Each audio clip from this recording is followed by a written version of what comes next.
Good morning. Abstinence. Experience strength and hope from members of Overeaters Anonymous. This story is titled Abstinence Revisited. I was in OA the year the food plans were eliminated. My first sponsor made me get on a food plan and then start working the steps. Since then, it seems to me that our program focus has shifted away from abstinence. I understand that abstinence without the steps is just a diet, but there's been a definite shift in our program away from dealing with food. To me, this is a scary proposition. Although we aren't a diet or calorie counting club, we are Overeaters Anonymous. Our primary purpose is to abstain from compulsive overeating and to share the message of recovery with those who still suffer. We can't separate this program from food. It's both our compulsion and our barometer. If food is calling, that means something is happening in my life. If I have a problem and I eat over it, I have two problems. When I'm compulsively overeating, I'm unable to focus on anything else. I know I have another relapse waiting for me if I stop working the steps, using the tools, and practicing the principles of OA's 12-step program. There was a time when in my own mind I'd become so important to OA that I did every bit of service work available. When I moved away from the groups I was serving, I found that I'd been giving service because I thought OA needed me. The truth is that I could have walked away from OA any day and the fellowship would still have functioned, people would still have recovered. I was abstaining for OA, not for myself. When I moved away, I relapsed. From that experience, I learned that I was a compulsive overeater and that my disease is progressive and deadly. For me, abstinence is working an eighth and ninth step on myself. The only way I can make amends to my body for the years of hell I put it through. Without food as my ruler of my life, I'm free to live and enjoy my newborn baby daughter without the fear that I'll pass on the compulsion to her. It's not okay for me to compulsively overeat. If I do, I cut myself off from the healing grace of my higher power.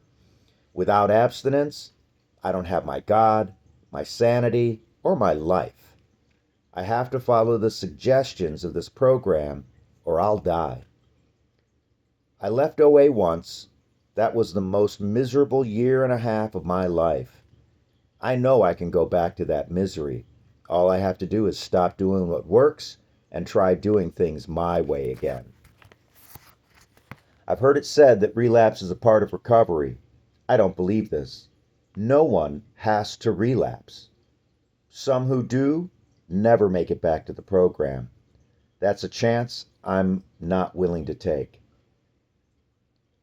Abstinence is the most important thing in my life, without exception. I can't tread the easier, softer way anymore. It'll kill me.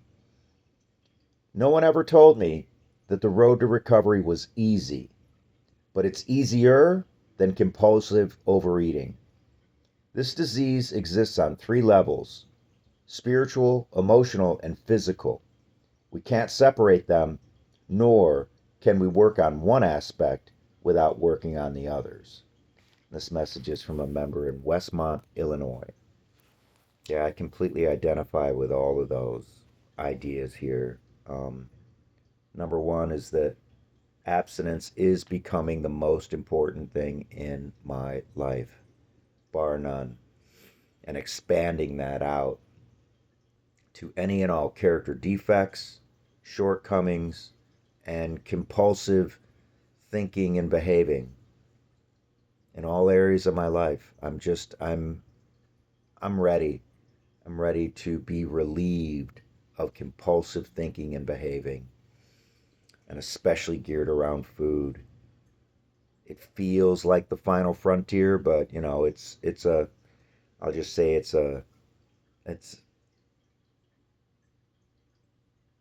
it's one of the big ones.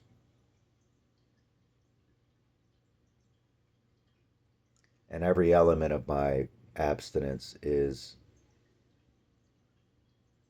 life affirming, to make a choice today to abstain from drugs and from alcohol and from cigarettes and from compulsive overspending and debting and under earning and relationship codependence and you know what other areas of my life, sex, whatever, all of it. And now it's really especially food. If I can, I've already wrote out my plan for the week, um, and I've only written down what I'm eating today for breakfast. I need to look and see what I have and make a decision about lunch and dinner. But I'm going to write that down before I'm done. And these behaviors, these actions, these commitments to reading Overeaters Anonymous literature every day, to doing a written food plan, and making a commitment to not eat free giveaway food in the break room or any of the samples at work, um, or drive-throughs or whatever. Like I haven't been through a fast food drive-through in quite a long time. I don't know if it's been the whole 2 months, but it's been a long time. And that's a freedom. That is an absolute freedom. I mean, good God. Anyways, yeah, I don't need to go into the stories of what I was doing before. Don't need to. Don't need to glamorize that or revisit it. It's been dealt with. I'm dealing with it here. But the idea of walking away from a fellowship that was working for me and being miserable in recovery, you know, that sheds a lot of light. Anyways, you know, I'm just grateful to be doing this.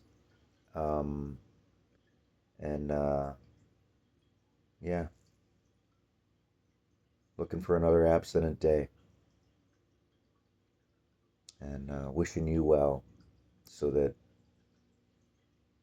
obviously, if you're watching this, you're committed to your recovery. So rock on. Have a great day.